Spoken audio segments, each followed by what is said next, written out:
All right, welcome to another episode of Integration Insider. This is an exciting episode where we complete the series in our Demystify MuleSoft Migration.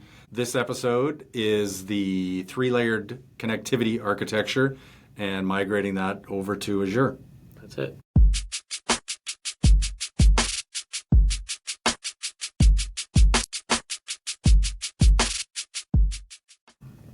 Let's do our intros. We don't want to forget like last video.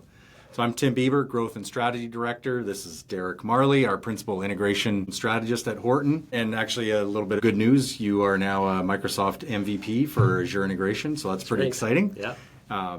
Maybe what we'll do is I'll start off by just kind of recapping what the other three parts are and then how this one plays into that. So the first, I'm going to go fast. Then we can link.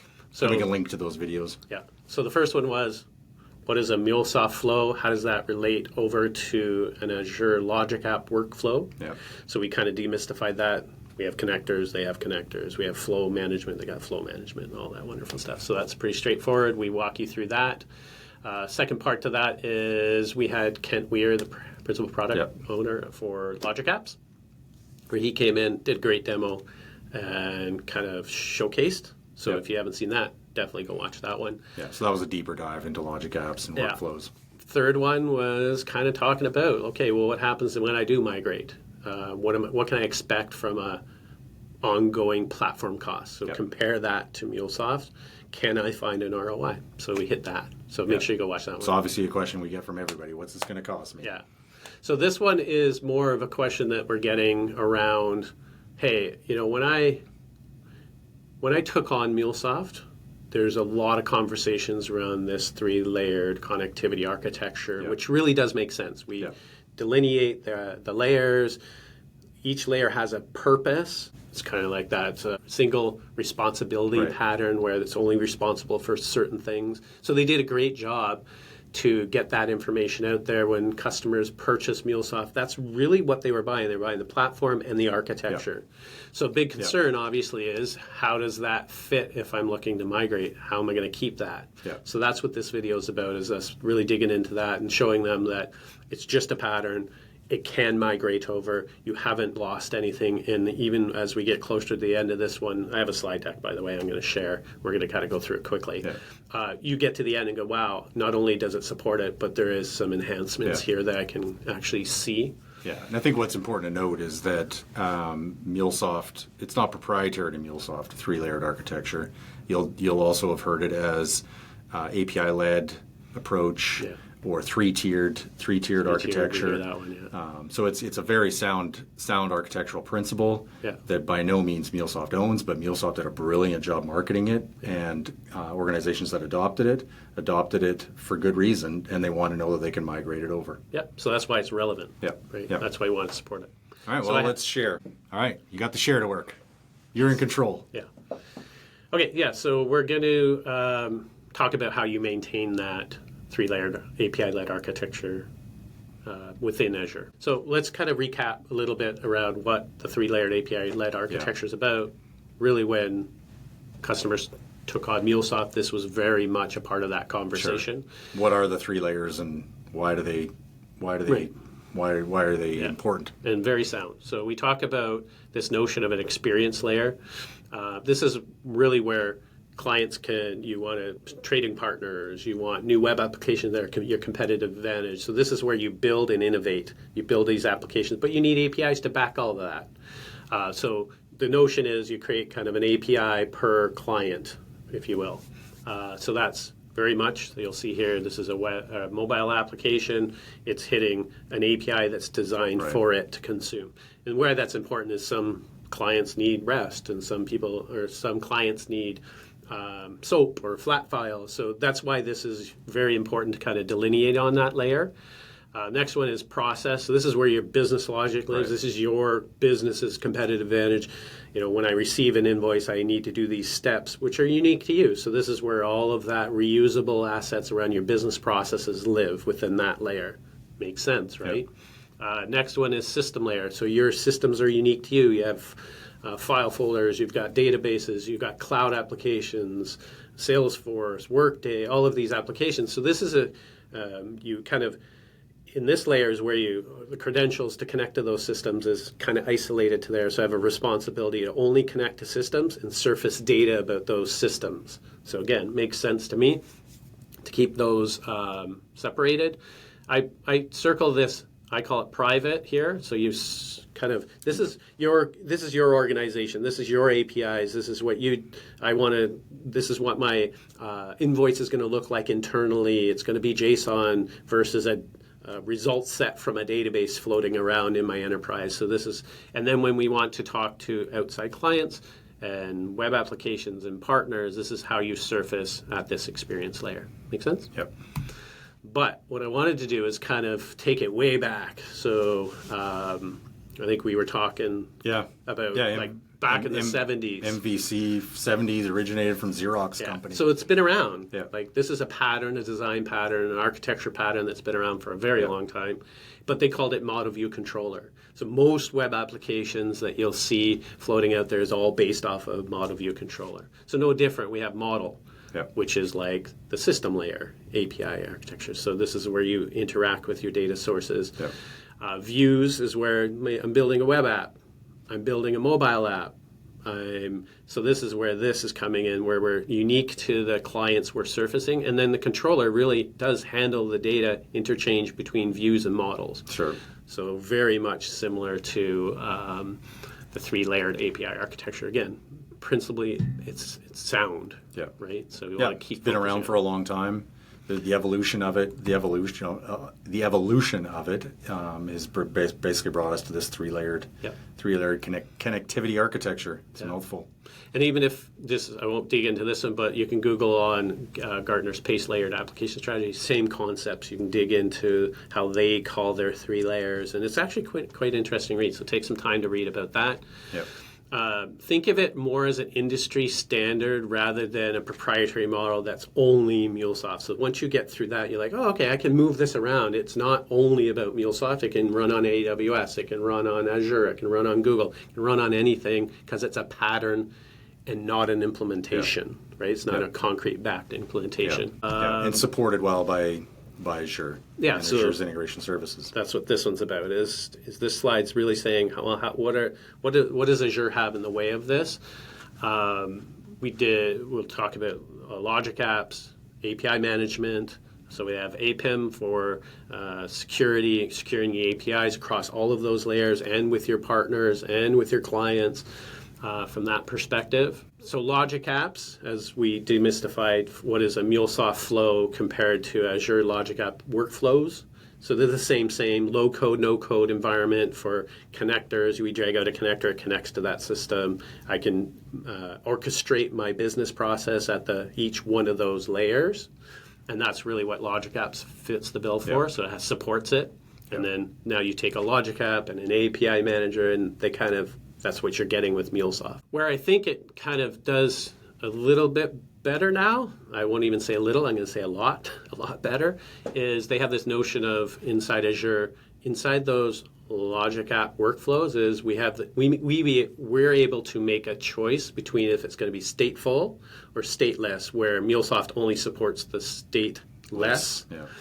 What does stateful bring to the table in this three-layered architecture? Yeah. And really, we can resubmit flows that have failed, integrations that have failed. We can see what's the inputs and the outputs at every step of my workflow inside my flows. Yeah, it's very powerful. And we're going to show that quickly. And then last would be it also has this capability, like when we deploy MuleSoft, are my triggers is my timer firing when I expect it to? Let me see what that looks like. When a record changes in Salesforce, am I really getting that event? How do I know? So they'll show you where trigger history is a powerful feature inside Logic Apps. This one's just to showcase that low code, no code, no different than what MuleSoft offers in the way of orchestrating your integration, if you will.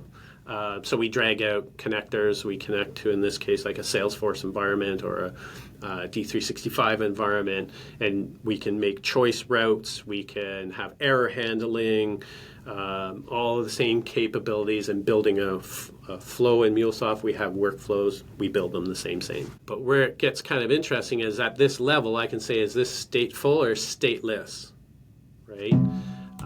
And when I say it's a stateful one, so let's imagine we have a process. We receive invoices and we do something with them. 10 steps in my workflow.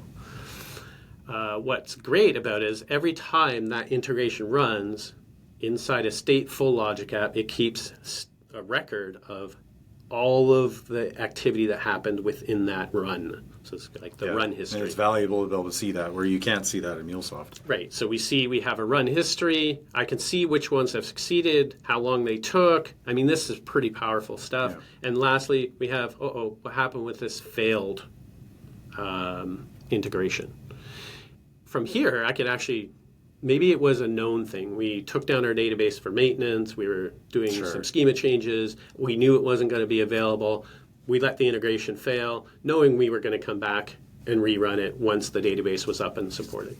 So in this case, I can just rerun that integration and it'll rerun. Right? I did talk about trigger history. If we click behind trigger history, you can actually see all the events that actually fired for your integration. So you get high visibility at this level. Yeah, it's better transparency. When we talked about stateful workflows and seeing inputs and outputs, this is really what I was talking about, is that same when we designed our workflows. Well, we get to see it here in this canvas as well and see, well, that step worked. How long did it take? This step worked. How long did it take? And by the way, I can actually look at what were all the headers that came in? What was the payload that came in? I mean, if you're a MuleSoft developer, this is going to be like breath of fresh air for you. Not only in design and develop time, but now operational support. I mean, I can get a lot out of this. So then maybe quickly talking about some of the benefits that I see around when you think about it. So cost being a big one. Obviously, yes. Yeah. So we did break it down. We said, okay, if this is what we're seeing in the world of MuleSoft, if we bought their lowest tier, the 2x4 a couple of years ago, it's 2 cores that I get to deploy my integrations onto. I've got some memory here. So in this case, I got 10 gigabytes of memory. That's really what you're buying per environment. So I got prod, QA, development. I'm going to skip this tier, although the details are there. You can see it's only $33,000. It's a little bit less than what's going on here. So you can see 2 cores, and really it's the same core count, but maybe less memory. Right. So maybe if you bought 2 cores but you're not using them, this makes sense. Yeah, so it's relevant for somebody with a smaller environment. But what I wanted to show was there is a comparable here, but you can see here this is actually 4 cores, so double the cores, and a quarter more of the memory for a fraction of the price. Still a substantial savings. So take a look at this one. Take some time to look at this one, and we did do a video. So go back. I think that number computed to about 70% cost savings over MuleSoft 2x4, which we discounted also, because a lot of people obviously get discounting when purchasing MuleSoft cores. Yeah, so it's very compelling. You're getting better functionality with AIS at a fraction of the cost. Yeah. So then this one, I say, well, I did demonstrate some operational efficiency, so I can actually look at failed runs. I can resubmit them. I can see the payloads coming in, what was coming in. I can see my triggers firing. So when I think about that, that's huge, that we can get some operational efficiencies. I've kind of showed that it's just a design pattern. We can show you how to lift from a MuleSoft 3-layered architecture straight into an Azure 3-layered architecture. Same. Yeah. Right. We kind of dig in on this one a little bit. Enhance capabilities within Azure services. So Azure not only being integration, right? So they have a huge offering around integration, but they also have it around storage, structured database, unstructured database, data lakes, queue storage, all kinds of messaging, a service bus for messaging, like a lot of capabilities there. Yeah. But not to ignore what's going on in the industry right now. We got huge AI considerations to be thinking about. So that's really the last point, probably. Like, make sure that we're thinking about the future. Again, I commonly will throw out it's the fast eating the slow. And in this case, when you think about how Microsoft's innovating and your integrations are sitting there, and I can take advantage of some of these other services while I'm at it, I mean, that's innovation to me. Yeah. Gonna move Why quickly. not take advantage of that? Yeah. Their investment in OpenAI, Azure's OpenAI partnership, Copilot AI. I mean, it's very valuable to look in this direction. So maybe just summing it up for me is like it's not a compromise, right? When we think about migrating your 3-layered architecture, that again we agree that it's foundational. You do need it. It's well thought out. It's backed by 20 years of model view controllers and design patterns that have kind of played off of each other. So now we're in the API world. It's 3-layered connectivity architecture that's supported across Google, AWS, Microsoft. Like it doesn't matter where you're going with it. So we appreciate that, but it's not a compromise. It's an evolution. Yeah, and so when we think about the future, we keep building on that API architecture, and let's keep going, right? Yeah. Just quickly a little bit of us. We come from the MuleSoft ecosystem, our organization, where we've delivered these projects for many, many years. So we have the architects, we have the developers certified over many years, appreciate what's in MuleSoft, and now we know how to do that on Azure and make you successful, but at a reduced cost with more capability, more efficiencies. Yeah, it's very unique in the industry to have certified MuleSoft and certified AIS engineers, architects, strategists. It doesn't really exist other than here. Yeah, makes us unique. Yes, very unique. We like unique. So if migrating from MuleSoft to Azure is something that you're in the process of doing, or it's something that you want more information about, we have a formulaic approach. You let us know how many vCores. We look at your vCore usage. And we map that to what that project migration cost will be, so you know exactly what your upfront is. And then we can also extrapolate out what that ongoing cost is going to be for you, because that's what everybody wants to know is what's this going to cost me. Upfront cost, ongoing cost. You can make an informed decision and make that migration. I love it. Okay, well, with that, I think we've completed our Demystify series. We can get back to work now and start on our next series. Yes. Nice. All right. Well, thanks for joining us.